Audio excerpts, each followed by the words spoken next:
فضيلة الشيخ، هذا سائل يقول: ما حكم من صلى وفي ثوبه قطرة من بول وهو لا يعلم أين مكانها ولا يجد له ثوب آخر، فهل صلاته مقبولة أم غير مقبولة؟ وجزاكم الله خيرا.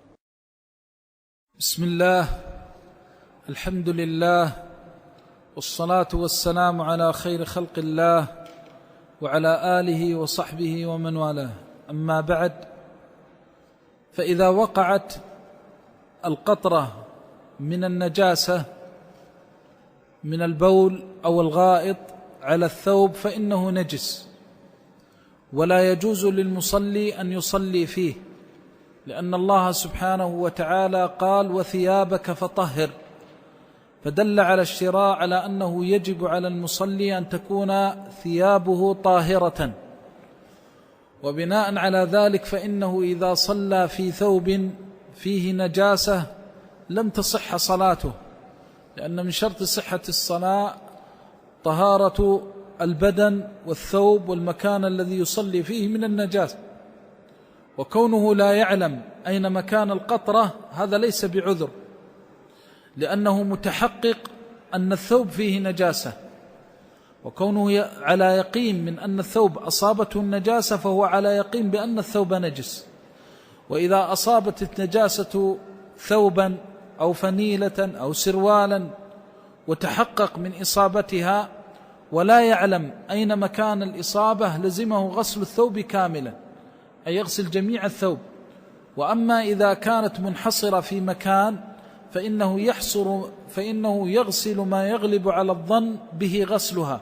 فلو أصابت أسفل الثوب وقلنا له اغسل بقدر أصبعين يقول لا أكثر، نقول 3 4، فإذا قلنا 5 أصابع قال نعم الآن أتأكد أنني قد غسلتها، نقول يجب عليك غسل هذا القدر الذي تتيقن به غسل النجاسة. إذن كونك على يقين من أن الثوب أصابته النجاسة فأنت على يقين من أن الثوب متنجس، ولا يجوز أن يصلى في ثوب النجس.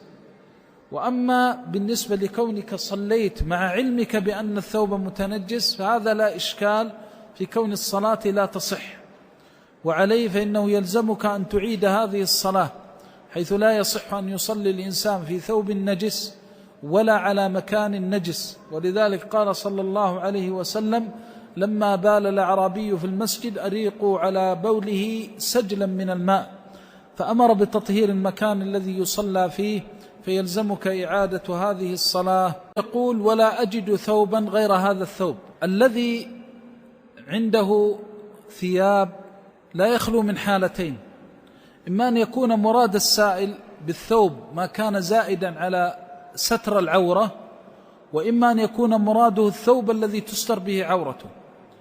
فإذا كان الإنسان لا يجد إلا ثوبا نجسا وحضرته الصلاة، بحيث لو ذهب يبحث عن ثوب طاهر أو غسل الثوب خرج عليه وقت الصلاة، فهذه المسألة تعرف عند العلماء بازدحام شرط ستر العورة مع شرط الطهارة.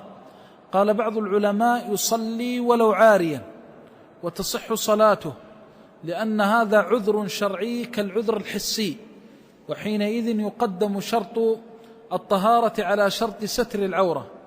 وقال بعض العلماء: يستر عورته ويصلي بالثوب النجس لأنه يتضرر بانكشاف عورته، وهذا يختلف في حال ما إذا كان هناك من يراه وحالة ما إذا كان آمنا من نظر الغير إليه.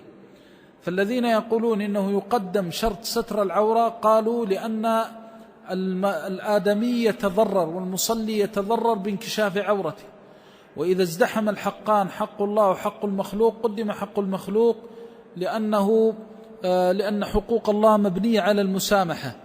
فالشاهد أنه إذا كان اجتمع هذا، إذا كان الثوب الذي تلبسه هو ما تستر به عورتك وضاق الوقت، ففيه هذا الخلاف المشهور بين أهل العلم: إن صلى بالثوب النجس صحت صلاته على قول من يقول إن شرط ستر العورة مقدم على شرط الطهارة. وأما إذا قلنا إنه لا بد له من أن يراعي الطهارة فإنه يصلي ولو كان عاريا. أما إذا كان لوحده ولا يراه أحد فالأمر أخف والخطب يسير، لأن هذا عذر شرعي.